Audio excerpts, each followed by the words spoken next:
Hello, I am Bansri Vyas, a master's student from PD Patel Institute of Applied Sciences, Charuset. Today I am going to explain you a very simple and interesting experiment, which is what is cloaking. You must have seen in many Hollywood films that an actor gets invisible, but have you ever wondered whether it is possible in real or not? The answer is yes, it is possible, and in fact it is possible just by using easily available optics. But before going into any details, I would like to explain what is cloaking. Cloaking makes things appear to be invisible. Therefore, before understanding the concept of invisibility, let me explain you what it takes to see an object. As we all already know that we are able to see an object when the light hits it and it undergoes reflection, refraction, transmission and absorption. So, therefore, in order to achieve invisibility, an object must transmit all the light through it and without reflecting off of it, and all the light must get bent around the object. This definition of cloaking takes us to mention two very important conditions of a perfect or an ideal cloak.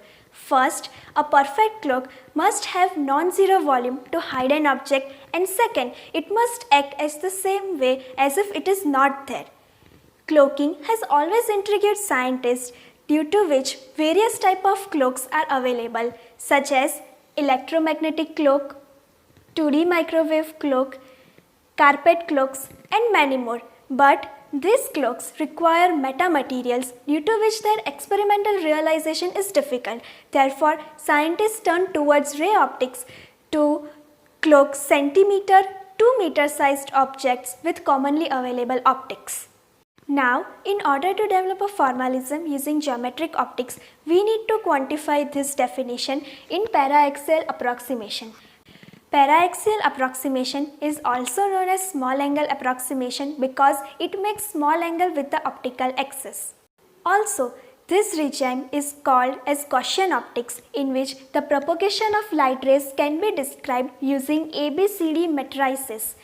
For detailed information on this topic, you can check this book. This experiment is the recreation of theoretical and experimental findings made by Joseph et al. Of Rochester University and Revilla et al. From University of the Philippines. Using para-axial optics, M. Revilla and team developed a general formalism to calculate the separation distances between lenses for n number of lenses. But in order to attain cloaking, we need at least 4 lenses. Therefore, here we have calculated separation distance for 4 number of lenses, and we have used biconvex lenses. The separation distance for those 4 number of lenses can be denoted by equations 1, 2 and 3, where f1, f2, f3 and f4 are the focal length of the biconvex lenses, and alpha is denoted by equation number 4. Now, if we impose some limiting conditions like f1 tends to f4 and f2 tends to f3, then we get equation number 5, 6 and 7, which are simplified versions of equation 1, 2 and 3. These equations are consistent with the earlier findings which were made by Joseph et al. From Rochester University, and therefore we have denoted these separation distances with a R, where R stands for Rochester light cloak. Also, the total length of the system can be denoted by D total, and the total length of both of the systems can be calculated by adding all the separation distances. Our objectives are to build a cloak using lenses of different focal length and to build a Rochester-like cloak. A 4F cloaking system has been set here using 4 biconvex lenses. The focal length of the first lens is 25 cm, the focal length of second and third lens is 8 cm, and the focal length of the last lens is 10 cm. The separation distances between these lenses can be calculated by the equations that I mentioned before. If we keep the values of focal lengths in those equations, then the separation distance between the lenses first and second is 30.2 cm. The separation distance between second and third lens is 50.5 cm, and the separation distance between third and fourth lens is 19.1 cm. Theoretically, cloaking is obtained between all the four lenses. I have simulated the system with the exact focal length, and it can be seen in that. I have done the simulation using a freely available software, optical ray tracer software. But experimentally, the cloaking region is obtained only between first and second lens. Here, I have selected a 30 cm steel scale as my object and my university's logo as the background. Note that the object should be kept either above or below the center, and it should not obstruct the center.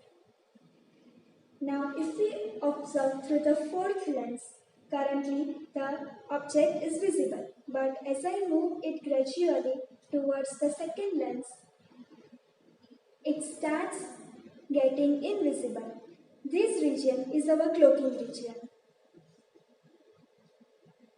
Therefore, the effective cloaking region of our system is 4 cm. Next is the Rochester-like cloak.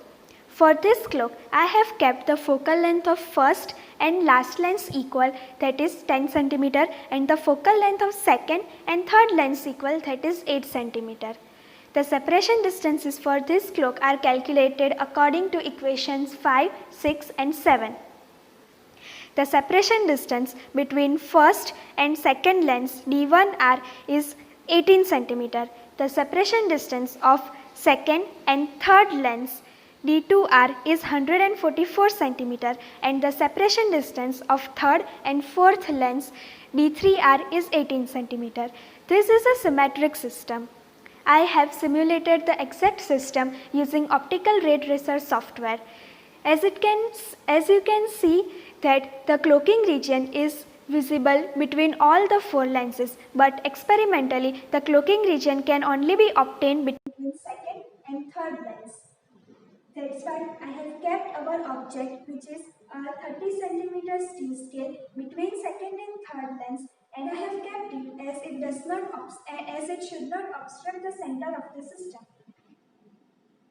The background image is Charasat University's logo.